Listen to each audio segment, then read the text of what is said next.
దేవుని పరిశుద్ధ నామముకు మహిమ కలుగునుగాక. ఆమెన్. ఈ క్రీస్తు పరిచర్య అనేటువంటి యూట్యూబ్ మాధ్యమము నుండి వెలువడుతున్న ఈ అనుదిన దేవుని వాగ్దానాన్ని వింటున్నటువంటి క్రీస్తు పరిచర్య అనుచరులకును విశ్వాసులకును యావత్ ప్రపంచానికి ఈ దినపు నా శుభాభివందనాలు తెలియజేస్తుంటున్నాను. ప్రభు కృప మనకందరికీ తోడయుండునుగాక. ఆమెన్. ప్రియ దేవుని సంగమా, దేవుని చేత ఏర్పరచబడినటువంటి దేవుని బిడ్డలారా, మీరు అనుదినము దేవుని వాక్యమును ధ్యానించటంలోను ప్రార్థించటంలోను విసుకక ముందుకు కొనసాగిపోతున్నారని నేను దృఢంగా నమ్ముచున్నాను. మీరు ప్రభువులో ఎదగడం అంటే ప్రభువులో అంటుకట్టబడి ఫలించడాన్ని మీరు నిర్లక్ష్యం చేయకుండా అనుదినము దేవునితో అనుసంధానం కలిగి జీవించి మన దైనందిన జీవితంలో దేవుని కృపను పొందుకుంటూ ముందు కొనసాగిపోవలసిందిగా ప్రభుదాసుగా నేను మిమ్మల్ని బ్రతిమలాడుకుంటున్నాను. మరి నేటి పరిశుద్ధ లేఖన భాగంలో నుండి ఆత్మానుసారమైనటువంటి మనసు మనం కలిగి ఉన్నామా అనేటువంటి ఒక అంశము నిమిత్తమై ఈ దినాన నేను మీతో మాట్లాడడానికి ఇష్టపడుతున్నాను. పరిశుద్ధాత్మ దేవుని సహాయంతో కొద్ది నిమిషములు దేవుని వాక్యాన్ని ధ్యానించుకోవడానికి ప్రయత్నం చేద్దాం. అపోస్తుడైనటువంటి పౌలు గారు రోమా సంఘానికి రాసినటువంటి పత్రికలలో 8వ అధ్యాయము 6వ వచనంలో ఇలాగ లిఖింపబడి ఉన్నది: ఆత్మానుసారమైన మనస్సు జీవమును సమాధానమునై ఉన్నది, ఏలనగా శరీరానుసారమైన మనస్సు దేవునికి విరోధమై ఉన్నది, అది దేవుని ధర్మశాస్త్రమునకు లోబడదు, ఏమాత్రము లోబడనేరదు. దేవుని జనాంగమా, పౌలు గారు రోమా సంఘానికి పత్రిక రాస్తున్నాడు అన్నటువంటి విషయం అందరికీ తెలిసిందే. కానీ ఇక్కడ ఉన్న ఒక విషయాన్ని మనం అర్థం చేసుకోవడానికి ప్రయత్నం చేస్తే, శరీరానుసారమైన మనసు దేవునికి విరుద్ధమై ఉన్నది. అంటే శరీరాన్ని అనుసరించి నడిచేటువంటి మనసు ఏదైతే ఉందో, శరీరం ఏదైతే కోరుకుంటుందో అది ఇవ్వడం తప్పైతే కాదు. కానీ ఏదైతే పాపం ఉందో, ఏదైతే శరీరాన్ని నీ దేహాన్ని చెరిపేటువంటి, నీ దేహ పవిత్రతను చెరిపేటువంటి అలవాట్లు ఏవైతే ఉన్నాయో, నడవడికలు ఏవైతే ఉన్నాయో, ఆ రకమైనటువంటి ప్రవర్తన, ఆ రకమైనటువంటి నడవడికి కూడా దేవునికి ఇష్టమైనది కాదు అని వాక్యంలో ఉంది. అదే రకంగా అది దేవుని ధర్మశాస్త్రమునకు లోబడదు. ధర్మశాస్త్రము అని అంటే మన చేతిలో ఉన్న పరిశుద్ధ గ్రంథం. శరీరానుసారమైనటువంటి మనసు శరీరాన్ని ఎలా తృప్తిపరచాలి? తిండితో తృప్తిపరచాలా? ఐహిక విచారములతో, ఐహిక కోరికలతో తృప్తిపరచాలా?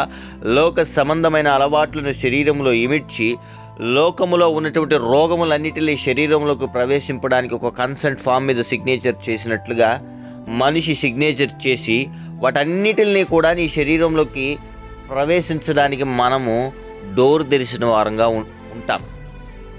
ఇటువంటి మనస్సు, ఇటువంటి మనస్సాక్షి దేవుని వాక్యమునకు లోబడదు, దేవునికి ప్రాధాన్యత ఇవ్వదు, దేవుని ఆజ్ఞలను అనుసరించదు, దేవుడు చెప్పిన ఏ మాట అయినను నిజమని నమ్మలేనటువంటి స్థితిలో ఆ శరీరము, ఆ ఆత్మ ఉంటుంది.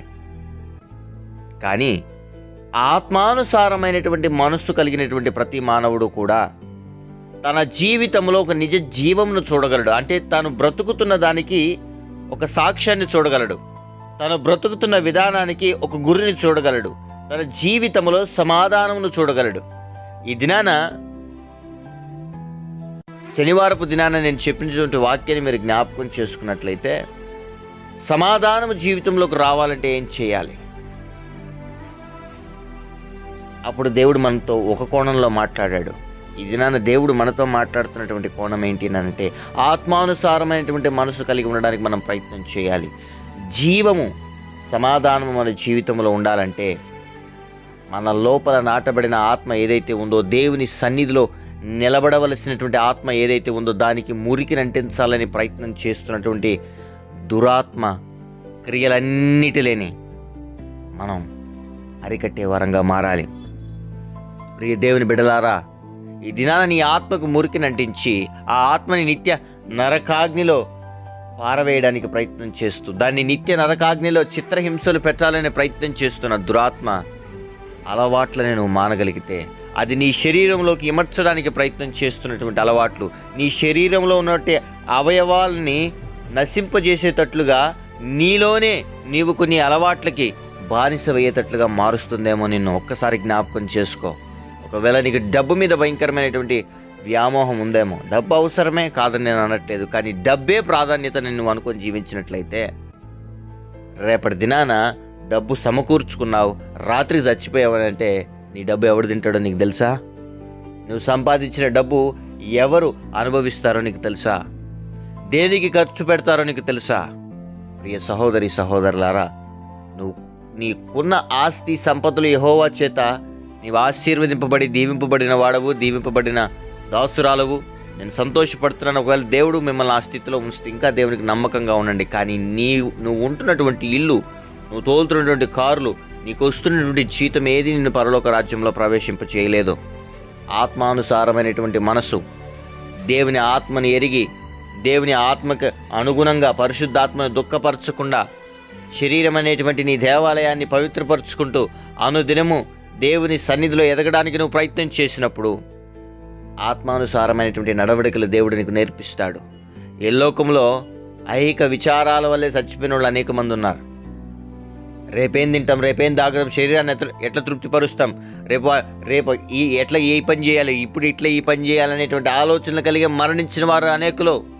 ప్రియ సహోదరి సహోదరులారా, నేను చెప్పగలిగినటువంటి మాట, నీవు గనక ప్రయత్నం చేసినట్లయితే, నీవు గనక నిలబడినట్లయితే దేవుడు ఖచ్చితంగా నీ జీవితంలో కార్యం చేస్తాడు. నేను గొప్పవాడిగా చేస్తాడు, గొప్ప జనాంగంగా చేస్తాడు, నేను ఆశీర్వదిస్తాడు, దీవిస్తాడు. నా ప్రియ సహోదరి సహోదరులారా, ఆత్మానుసారమైనటువంటి మనసు కలిగి ఉందాం. మన జీవితంలో సమాధానాన్ని మనం చూద్దాం. దేవుడు అనుగ్రహించు సమాధానాన్ని పొందుకుందాం. దేవుడు అనుగ్రహించు మనశ్శాంతిని పొందుకుందాం. దేవుడు అనుగ్రహించు కుటుంబ శాంతిని పొందుకుందాం. దేవుడిచ్చు ఆరోగ్యాన్ని పొందుకుందాం. దేవుడిచ్చిన ఆరోగ్యాన్ని చెరిపేటువంటి అలవాటు కానీ, ఆలోచన కానీ, మనస్పర్ధలు కానీ నీ జీవితంలో ఉన్నట్లయితే వాటిని విడిచిపెట్టడానికి ప్రయత్నం చేయి. నీ మనశ్శాంతిని కోల్పోచేసి అది మనిషి అయినను పరిస్థితి అయిన అలవాటైన విడిచిపెట్టిది నాన్న. దేవుడు నీతో చాలా సూటిగా మాట్లాడుతున్నాడు. ప్రియ సహోదరి సహోదరుడా, దేవుడు ఆత్మ మనలో నివసిస్తుంది. దేవుడు మనతో సహవాసం చేయడానికి ఇష్టపడుతున్నాడు. దేవుని ఆత్మ మనలో నివసిస్తున్న ఎడల మనం పక్కనోడికి హాని చేయం, మన శరీరాన్ని మనం గాయపరచుకోవడానికి ప్రయత్నం చేయం. ఆత్మానుసారమైనటువంటి బుద్ధి కలిగి ప్రవర్తిద్దాం. తద్వారా దేవుని రాజ్యంలో నీతిమంతులుగా తీర్చబడడానికి దేవుడు మనకిచ్చు ఈ అవకాశాన్ని ఉపయోగించుకుని ముందుకు అడుగులు వేద్దాం. అటువంటి కృప దేవుడు మనకందరికి అనుగ్రహించి మనల్ని భద్రపరిచి కాపాడునుగాక. ఆమెన్. ప్రార్థన. మహాపరిశుద్ధుడును, మహోన్నతుడును, సర్వోన్నతుడును, నిత్య నివాసి అయినటువంటి మా ప్రియ పరలోకపు తండ్రి, ఈ అనుదిన వాగ్దానాన్ని వింటున్న ప్రతి బిడ్డల్ని జ్ఞాపకం చేసుకోమని ప్రార్థన చేస్తుంటున్నాం. తృప్తిపరచండి, ఆయుర ఆరోగ్యాన్ని అనుగ్రహించండి. శారీరక సంబంధమైనటువంటి అనారోగ్య పరిస్థితులు ఏవైనా ఉన్నాయో వాటన్నిటి నుండి సంపూర్ణ స్వస్థత కలుగును గాక. ఎంతమంది బిడ్డలైతే ఈ దినాన ఉద్యోగ ప్రయత్నాల్లో ఉన్నారో బిడ్డలందరికీ సఫలీకృతను అనుగ్రహించండి. వివాహ సంబంధాలు చూస్తున్న వారికి సాటిన సంబంధాలు వచ్చునుగాక. ఎంతమంది బిడ్డలైతే ప్రయాణ మార్గం నుండి బయలుదేరి వెళ్తున్నారో సురక్షితమైన ప్రయాణ మార్గాన్ని అనుగ్రహించండి. ఈ దిన దేవులతో నింపి నడిపించమని ప్రార్థన చేస్తుంటున్నాం. ఆనదిన దేవుని వాగ్దానాన్ని విని అనేక మందితో షేర్ చేస్తున్న బిడ్డలు ఆశీర్వదింపబడి దీవింపబడుదురుగాక. శుభములు దీవెనలు బిడ్డల మీదకి ప్రకటిస్తున్నాం. ఈ దిన దీవెలతో బిడ్డల్ని నింపి నడిపించి ఉన్నత స్థితిలో ఉంచమని, అయా కావాల్సినటువంటి మేళ్లను ఆశీర్వాదాన్ని బిడ్డలకు అనుగ్రహించమని ప్రార్థన చేస్తుంటున్నాం. కష్టకాలంలోను, దుఃఖ సమయంలోను, వ్యాధులలోను, బాధలలోను అయా నీ సన్నిధిని విడిచిపెట్టకుండా పోగలిగేటువంటి మనస్సాక్షిని బిడ్డలకు అనుగ్రహించండి. విడిపోయినటువంటి కుటుంబాల మధ్య సమాధాన సంతోషాలను ఐక్యత కలిగించమని ప్రార్థన చేస్తుంటున్నాం. ఎంతమంది బిడ్డలైతే ప్రభానైనా ఈ దినాన ఏ ప్రయత్నాల్లో ఉన్నాను సఫలీకృతాన్ని విజయాన్ని అనుగ్రహించమని ప్రార్థన చేస్తున్నాం. అప్పుల బాధలున్న బిడ్డలకి సంపూర్ణ విడుదలను అనుగ్రహించి ఉన్నత స్థితిలో బిడ్డల నుంచి నడిపించమని ప్రార్థన చేస్తున్నాం. ఈ దిన దేవులతో బిడ్డలను తృప్తిపరిచి సమాధానాన్ని అనుగ్రహించమని స్తుతి ఘనత మహిమ ప్రభావాలు నీకే ఆరోపిస్తూ యేసయ్య పరిశుద్ధమైన నామమున ఈ ప్రార్థన విన్నపములు అడిగి పొందుకుని ఉన్నాం మా ప్రియ పరలోకపు తండ్రి. Amen, amen, amen. Praise the Lord. May God bless you all.